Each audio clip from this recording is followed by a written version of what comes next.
In this video, I wanted to quickly do a discussion on Drifloon and Drifblim, very surface level, and just try to make sense of this Pokemon. So first of all, I just want to point out it is available at Greengrass Isle, Drifloon is, and then both of these are available at the Old Gold Power Plant.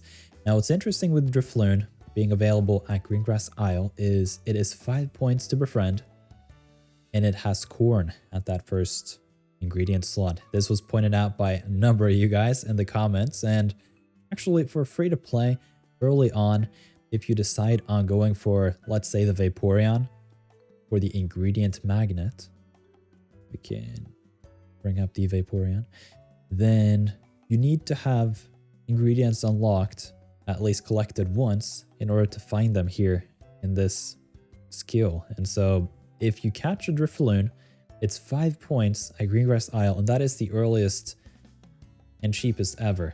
I'm not quite sure where Comfy is available at, but that is 16 points and kind of rare. So if you happen to have caught a Drifloon this week, or am planning to do a little bit of a hunt for it next week, then, I mean, if you want to unlock corn and you haven't already, Drifloon's your friend. Now, I wouldn't really bank on the Drifblim to give you a whole lot of corn overall. It has a very low ingredient rate of 13%. It is decently fast though, so you'll get some corn over time. Drifblim is one of those Pokemon you just have to have on your team 24/7 for it to make sense anyway, so maybe you'll get a decent chunk of corn just stored up maybe, but it's not an ingredient specialist. Those volumes are low, and the ingredient rate is also low. So I don't know why that wanted to take a rest there, but yeah, you can see in my widget, it kind of broke the widget in multiple ways. I have no idea how to list the math on this Pokemon yet. The name of the main skill is so long, it just cuts off on each end. So I'll have to think a little bit about this. And overall, the main discussion is whether or not it really makes a lot of sense, because the whole thing about Drifblim is it's a skill specialist, kind of like Golduck, but it's more math. And the stockpile split up ratio is yet to have been settled, which means every time you pop the balloon, you proc the trigger, then you're either going to get stockpile or spit up. And whether or not you get stockpile or spit up is not like fixed, so it's kind of random, but we don't know how it is weighted. So maybe 90% of the time you get stockpile and 10% spit up, or maybe it's like 60% of the time you get stockpile and 40% of the time you get spit up. The difference is stockpile, you just pile on top a whole bunch of strength, and when you spit up, you feed it directly into the Snorlax. And what's interesting there is it seems that you can carry it into new weeks. That would make sense. Otherwise, I don't see the point of this Pokemon at all.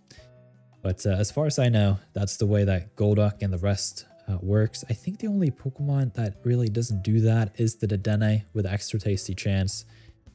But yeah.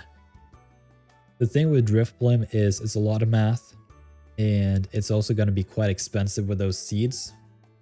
Most of you guys probably don't have 15 seeds saved up to just dump into a new Pokemon whenever they show up.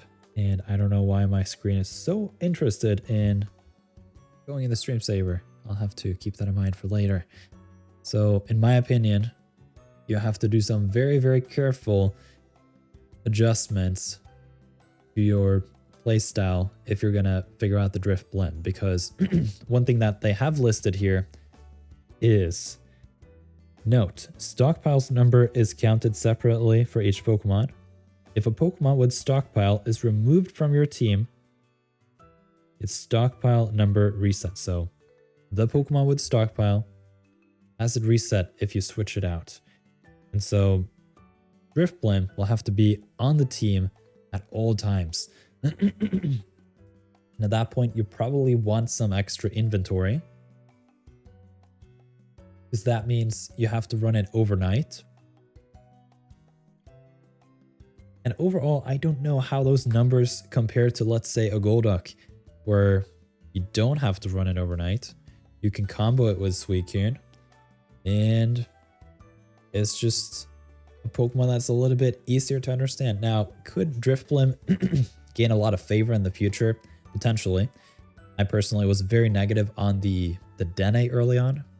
Then it turned out to be a really, really strong Pokemon because the expected value of each trigger was way higher than first anticipated because of just statistics and probability.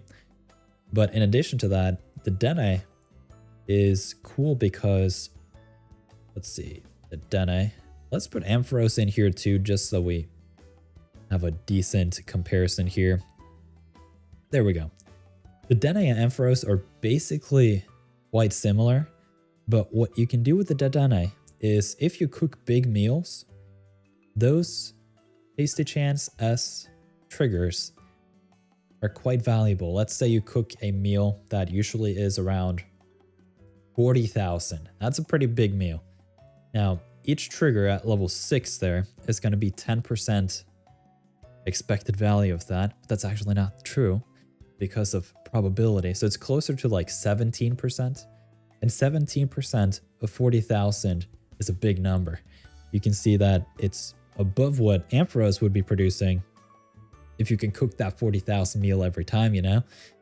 So, like, let's say 15% then of the 40,000, then that would be 6,000. And so it's comparable to the Ampharos at the very least. But what's happening with the Dedenne is that value goes in through your dishes and help level up the dishes. So you get a bigger return back. So it's kind of like a feedback loop on leveling up those dishes. And for that reason, I think the Dedenne has really gained a lot of favor, at least for me, and a lot of the player base who's very cooking oriented, because the higher your dish bonus, the higher the value of that dish, which just fuels back into how powerful the Dedenne trigger is. So it's a little bit more dynamic than the Ampharos, which is just a flat trigger. Now, I happen to have a Dedenne and 2 Ampharos, so I kind of like these Pokemon. What about the Drifblim? I don't really know how these numbers work yet. And I think it's going to be a couple weeks until we basically figure this Pokemon out. Maybe even a couple months.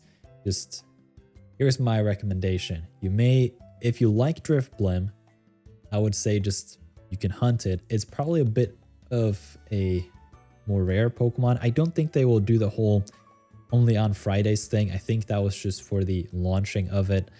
And then maybe it just has a higher encounter rate on Fridays. I don't know if they will even bake that in, but at the very least, Drifblim, I think potentially long term can do some stuff. I would just at least hold my seeds for now and maybe wait on to see what exactly you want in terms of the stats. You probably want as high a skill rate as possible, but I suspect with the Drifblim, at the very least, based on what we know now, it has to be on the team 24/7 to be worth it. And that means you're probably going to be doing the Drifblim overnight.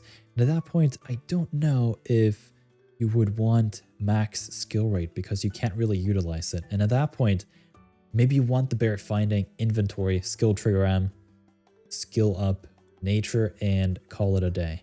You know what? Let's build Drifblim and just think about it a little bit, because at the very least, I would not recommend anyone to just jump in out of hype and then regret it later.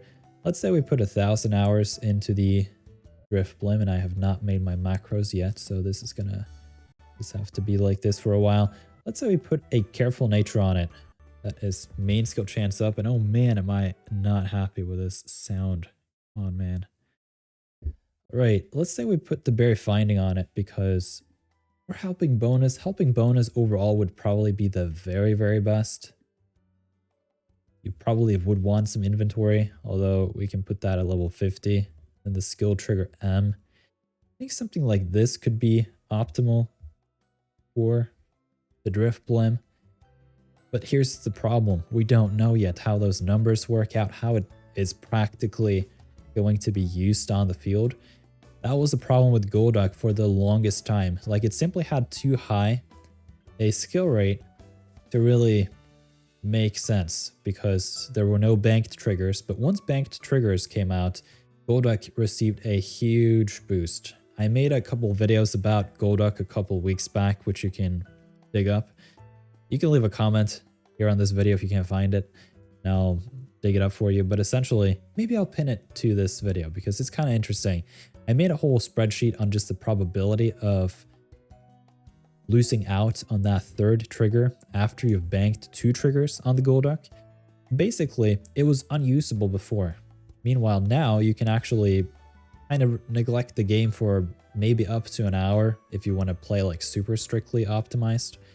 But even 1.5 or 2.5 hours, it works kind of on the Golduck. I feel like there's going to be a similar situation here with the Drifblim where you're forced to carry it overnight because you might have not gotten the spit up at the right time. And then you're stuck with a problem. Should you switch out a Drifblim that has 7 stockpiles piled up or keep it on the team? And obviously the choice is you keep it on the team. And then you have the overnight thing where with this low of an ingredient rate, I am not convinced that berry finding on it won't be a good option because 41 minutes is very fast. 12.8% of that ingredient rate is ridiculous. And if we compare the Drifblim, the Gengar, they're not all that different in terms of the berry output, I'm pretty sure. Now, 36 minutes and 41 minutes is a big difference. The Drifblim also has to stack a whole lot of other traits than just speed, potentially, than the Gengar. So, I don't know. A bit of a hard Pokemon to really crack, but time will tell what we will do with the Drifblim. Personally, I'll probably avoid it just because I have a Dedenne, I have a Flareon, I have 2 Ampharos. What else? Entei, and probably some other skill specialists that should receive a little bit of care. So Drifblim is not for me personally. Drifloon is interesting that it can unlock corn for you early on if that is interesting.